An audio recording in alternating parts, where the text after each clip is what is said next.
15 दिन बाद 15 ठिकानों पर फिर से छापेमारी। ये छापेमारी हो रही है छत्तीसगढ़ में और कर कौन रहा है? ईडी कर रही है।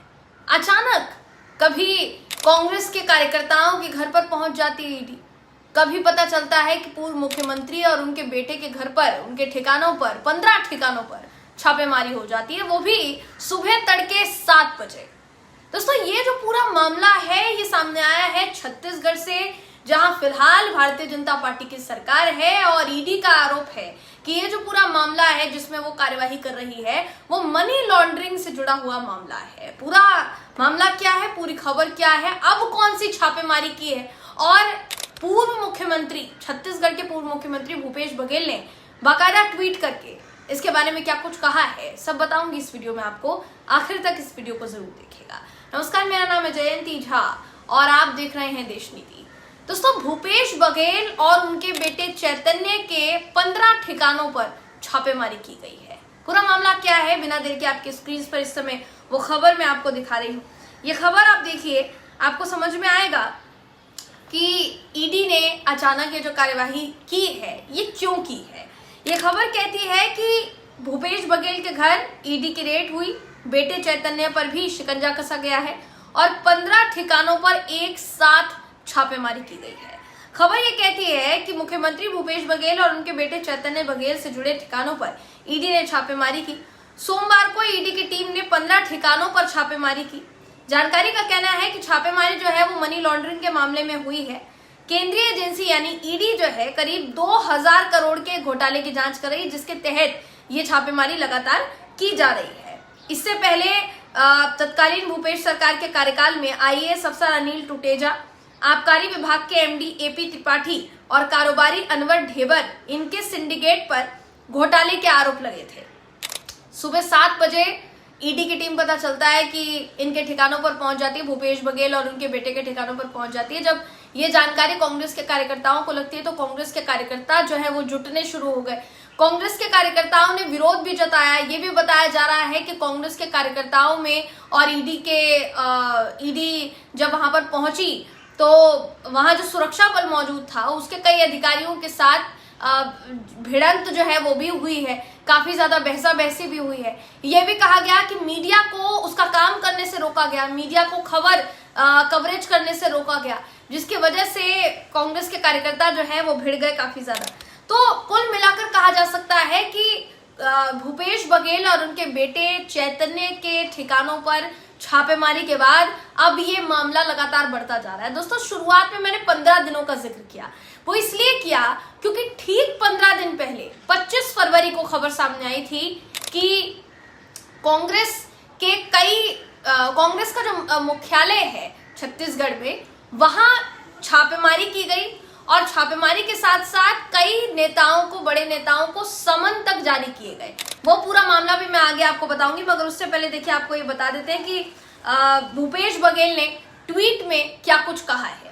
आपकी स्क्रीन पर इस समय वो ट्वीट है जिसमें देखिए भूपेश बघेल ने लिखा है कि 7 वर्षों से चले आ रहे झूठे केस को जब अदालत में बर्खास्त कर दिया गया तो आज ईडी के मेहमानों ने पूर्व मुख्यमंत्री कांग्रेस महासचिव भूपेश बघेल के भिलाई निवास में सुबह प्रवेश किया।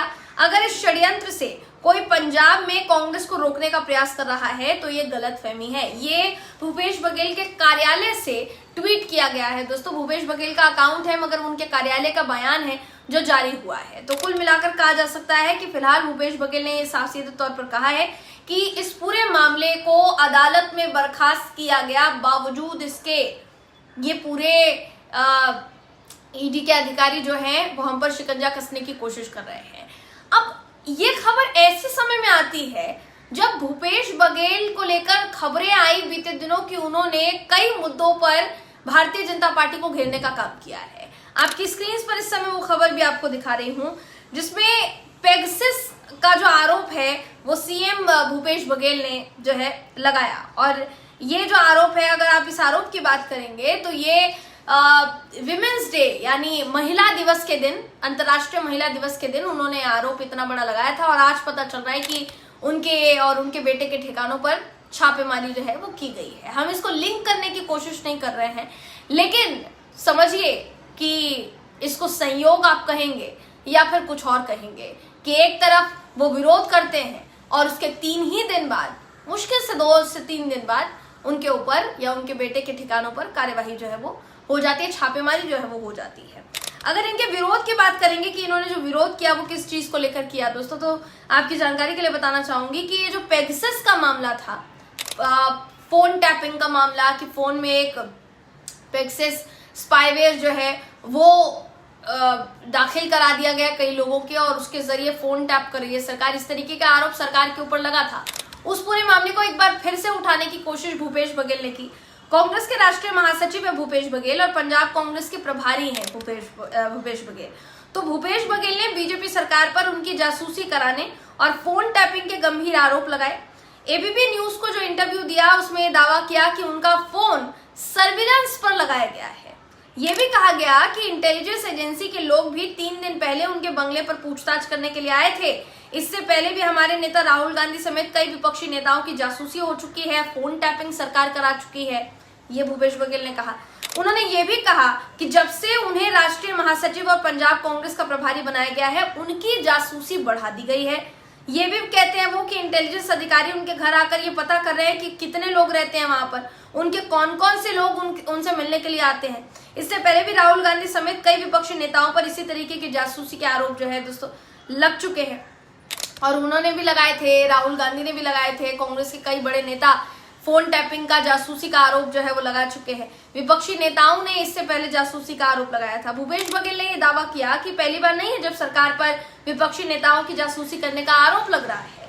इससे पहले राहुल गांधी और समाजवादी पार्टी के अध्यक्ष अखिलेश यादव भी इजरायली सॉफ्टवेयर पेगासस के जरिए फोन टैपिंग का आरोप सरकार पर लगा चुके हैं।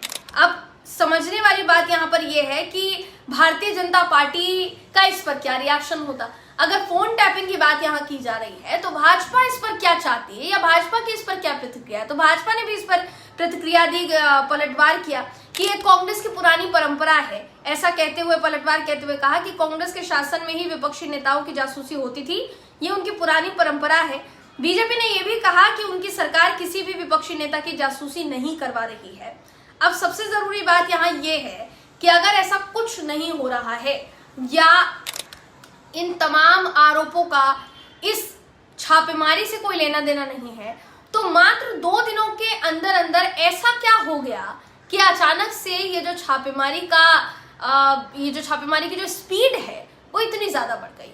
मैंने शुरुआत में आपको जैसा बताया कि कुछ दिनों पहले ही एक खबर छत्तीसगढ़ से ही आई थी और उस खबर के मुताबिक भी जो छापेमारी हुई थी वो कांग्रेस के मुख्यालय पे ही हुई थी, जिसके बाद ये अंदाजा लगाया जाना शुरू हो गया कि लगातार अब ईडी जो है वो छत्तीसगढ़ में कांग्रेस के नेताओं को निशाना बनाने की कोशिश कर रही है। ये कहा जाने लगा कांग्रेस की तरफ से, ये कहा गया, देखिए ये खबर सामने आई थी कि छत्तीसगढ़ कांग्रेस के प्रदेश कार्यालय राजीव भवन में प्रवर्तन निदेशालय यानी ईडी के अधिकारी की जो टीम है वो दबिश देने के लिए पहुंची। 2 अफसर पहुंचे थे और ये भी बताया गया कि दोनों अफसर जो थे सुकमा और कोंटा के राजीव भवन के निर्माण को लेकर पूछताछ करने के लिए पहुंचे थे, जिनका ये कहना था कि ये जो पूरा भवन है, ये इस भवन से जुड़े 4 तथ्यों में उन्होंने जवाब मांगा था। 27 फरवरी को जवाब पेश करना था और उसकी वजह से ये लोग जो है वहां पहुंचे थे और इन्होंने साफ सीधे तौर पर कई नेताओं को, बड़े नेताओं को